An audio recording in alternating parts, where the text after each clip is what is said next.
لو عملتيها بقى قبل كده كتير جربيها بطريقة ياسمين ومش هتخسري كتير. فتة العيد الطبق الأساسي على كل سفرة وطبلية. هنعملها مع بعض بتكات وتريكات أول مرة على اليوتيوب، ولو أول مرة تشوفوني ده مطبخ ياسمين جنيد. ولايك وشير لو عجبكم الفيديو. أول حاجة نسمي الله ونصلي على الحبيب صلى الله عليه وسلم. هنبدأ بأول حاجة هنسلق اللحم، بس هقولك بقى على معلومة مهمة. اوعي تكوني بتغسليها قبل ما تسلقيها، وتكوني فاكرة ان انت كده بتطهريها من اي ايد مسكتها قبل، لان الاضرار اللي انت خايفة منها هتبقى اكبر من كده لو حاولت انك تغسليها.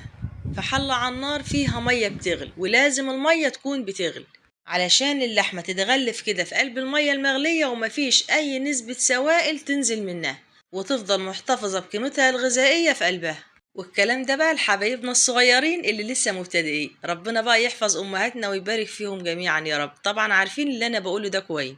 في المية بقى ضفت حبهان وورق لورا، تقدري بقى تضيفي كمان جزر او طماطم او بصل، بس انا بصراحة بحب طعم الشوربة كده الاصل حبهان وورق لوري بس، وشوية توابل كده بس ما بضيفهمش غير مع الملح بعد اللحمة ما تستوي. ودلوقتي بقى هنحضر في الصلصة. معايا هنا حوالي كيلو الا ربع من الطماطم، فرمتهم في الخلاط مع قرنين شطة سبايسي ودول اختياري، خليتهم كده من البذور علشان نسبة الحرقان ما تبقاش قوية. وحوالي معلقة ونص كبيرة من التوم، وأربع معالق من الخل. في الحلة بقى ضفت معلقتين من السمن، وأول ما تبدأ تسيح هننزل بالتوم. وأنا بنزل بقى بالتوم هبقي كده حوالي معلقة صغيرة من التوم. وهقولك واحنا شغالين أنا هعمل بيها ايه. التومة بقى هشوحها بس، يعني مش عايزة لونها لا يغمق ولا يصفر كمان.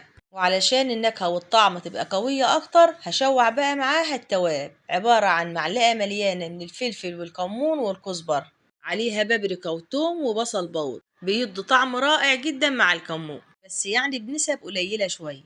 هشوحها بقى كده كويس مع التوم، واول ما ريحة التوم تبدأ تطلع ننزل بالخل. وزي ما قلت لكم في اول الفيديو مش عايزة التومة تصفر، انا عايزة يا دوبك بس ريحتها تطلع وننزل بقى بالخل. هقلبهم قلبتين كده مع التوم وننزل بعصير الطماطم. ريحتها بقى في الوقت ده قلب البيت كله بألف هنا على قلوبكم جميعا. لو فاضي بقى أو مشغول ابعت كومنت صغير فيه الصلاة على الرسول صلى الله عليه وسلم. هضيف لها بقى معلقة صغيرة من الملح علشان تعادل الحموض، ومكعب مرق وده اختيار تقدري تستغني عنه. وهقلبهم كويس وهسيبهم بقى كده ياخدوا ويدوا شوية على النار. مش هضيف لسه الملح ولا التوابل دلوقتي بقى بدأت تتسبك. هضيف لها نص معلقة صغيرة من بهار اللحم، ونص معلقة صغيرة من السبع بهارات بتجيبيها جاهزة كده من عند العطار، ونص معلقة صغيرة بابريكا. واظبط الملح واقلبهم كويس وهدي عليهم النار. التوابل البسيطة بقى اللي ضفتها دي بتديلها طعم رائع، جربيها بقى بالطريقة دي وهتدعيه. ههدي بقى النار واسيبها تعيش مع نفسها شوية.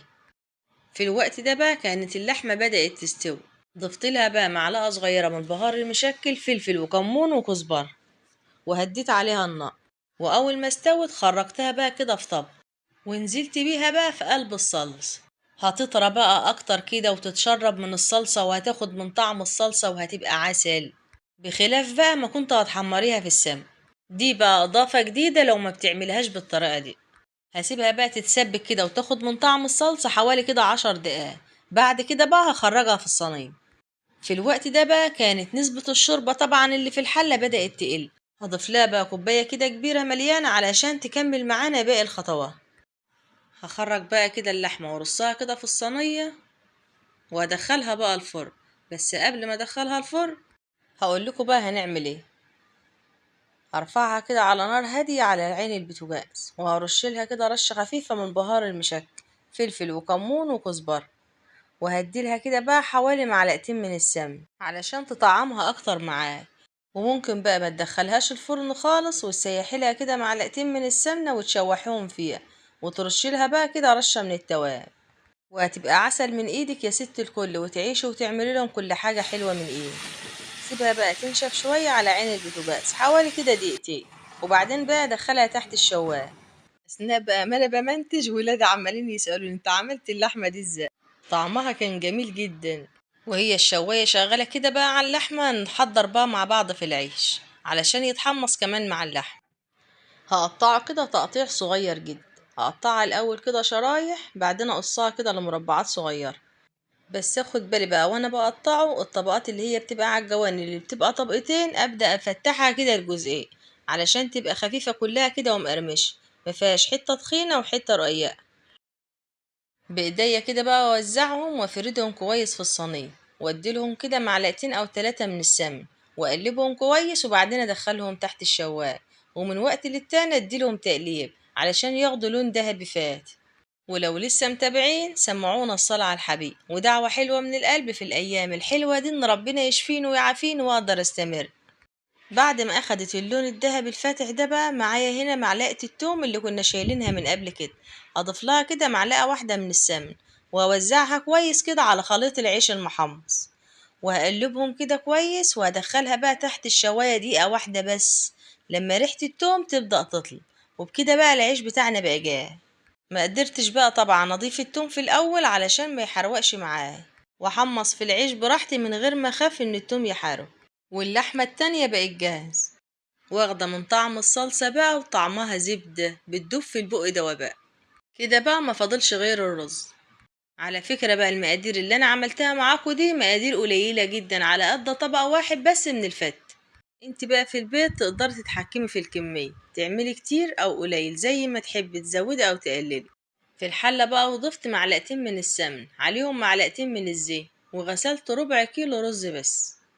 وزي ما قلتلك تقدري تتحكمي في الكمية، والطبق ده بقى يكفي حوالي 4 أفراد.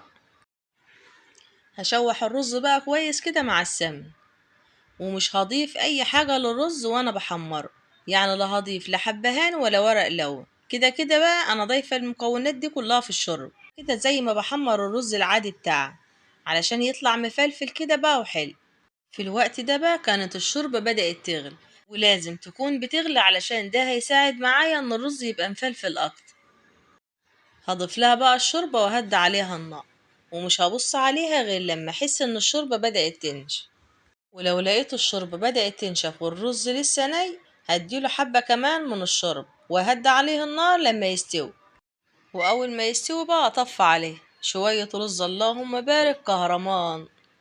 لحد بقى كده الوصفة لسه ما خلصتش، لسه بقى في حاجات مهمة جدا هقولكوا عليها وانتوا بتحضروا الطبق. في الطبق بقى اللي هحضر فيه هنزل بالعيش، اوزعه كده كويس في قلب الطبق، وانزل بقى بعد كده بالشرب، اديله كده غرفتين او 3 بالشرب، اوزعها كده كويس على الاطراف وفي النص. وعلشان اطعم العيش اكتر هديله كده كبشتين كمان من الصلصة. الشوربة بقى مع الصلصة كده على العيش يتاكلوا كده لوحدهم من غير رز. نيجي بقى لطبقة الرز، لازما بقى طبقة الرز تكون رقيقة، محطهاش كده بكميات كبيرة علشان لما تيجي تاكلي ما تحسيش ان انت بتاكلي رز، وبكده بقى تحس بطعم كل حاجة انت ضفتيها. يعني المعلقة اللي انت هتغرفيها هتبقى واخدة من طعم العيش والصلصة والرز. الطعم بقى بيختلف في الوقت ده. اخر حاجة بقى هضيف كمية مناسبة كده من الصلصة على الرز، وتخلي بقى طبق شوربة سخن كده جنب الولاء لو حب يضيفوا كده قدامهم وهم بياكلوا. اخر حاجة هضيفها بقى هي اللحم. يا رب اكون قدمته لكم بطريقة تليق بيكم وتعجبكم. يا رب الفيديو يكون عجبكم، وما تنسوناش بلايك وشير واشتراك في القناة من على اليوتيوب. ولو اول مرة تشوفوني ده مطبخ ياسمين جنيل. سلام يا اجمل متابعين.